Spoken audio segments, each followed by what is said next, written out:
La question identitaire de l'urbanisme, comme de l'architecture d'ailleurs, se pose de tout temps. Elle se pose de façon encore plus accrue aujourd'hui face à des vagues, je dirais, de conception qui se généralisent, qui se mondialisent, avec un appel ou un recours à des stars de la conception qui interviennent dans toutes les régions du globe et qui peut-être ont tendance à reproduire des schémas relativement identiques. Donc plus que la question de l'identité méditerranéenne qui historiquement a toujours été multiple, il y a des Méditerranées, il y a des manières de vivre en Méditerranée, on peut déjà penser qu'il y a une culture de l'habité qui est liée au climat notamment, et bien sûr à certains modes, je dirais, culturels propres à chaque région, qui génèrent ou qui créent une forme d'urbanité,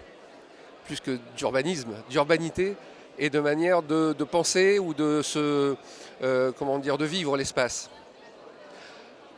Parmi ces éléments, je pense que la question du climat justement est centrale. Historiquement, ce qu'on peut envisager comme rapprochement entre les différents modes d'écriture architecturale et urbaine autour de la Méditerranée, c'est qu'on a d'abord des conditions géographiques qui sont particulières. Les villes méditerranéennes sont régulièrement d'abord portuaires, souvent. C'est les villes portuaires qui incarnent les villes méditerranéennes,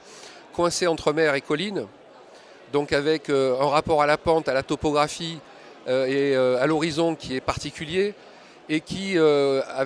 soumis à des contextes climatiques de pluie torrentielle notamment, crée aussi un rapport au risque qui est particulier. Donc déjà, il y a quelques constantes, on va dire, qui peuvent créer aussi ou appeler des réponses qu'on va retrouver aussi bien dans les rios secos, dans les oueds ou dans les torrents, qui sont des éléments récurrents dans la gestion du risque, par exemple, dans les villes méditerranéennes. La question du climat se pose aussi différemment dans le sens où le rapport à la chaleur, notamment, qui est une constante en Méditerranée, pousse plus les architectures à créer des ambiances de ventilation naturelle et de rafraîchissement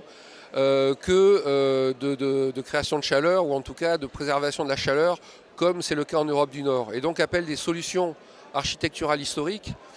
qui parlent d'inertie thermique, qui parlent de ventilation naturelle, notamment avec des systèmes de locaux traversants, avec des cœurs d'îlots rafraîchis autour de patios, de plantations d'ailleurs de cœurs d'îlots, mais aussi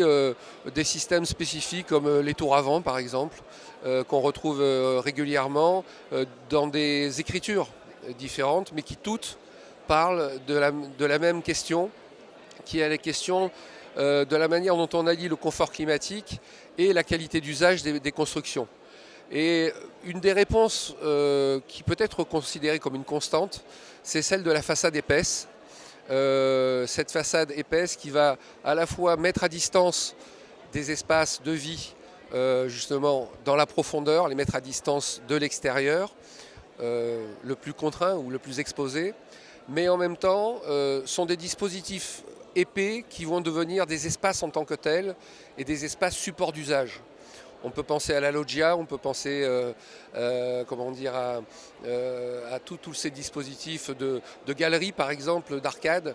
qui sont donc autant d'éléments qui vont contribuer, que ce soit au nord ou au sud de la Méditerranée, à l'est ou à l'ouest, à créer cette identité ou ces identités qui toutes ont quand même cette familiarité dans le rapport au soleil, à la matérialité et au confort d'usage et climatique.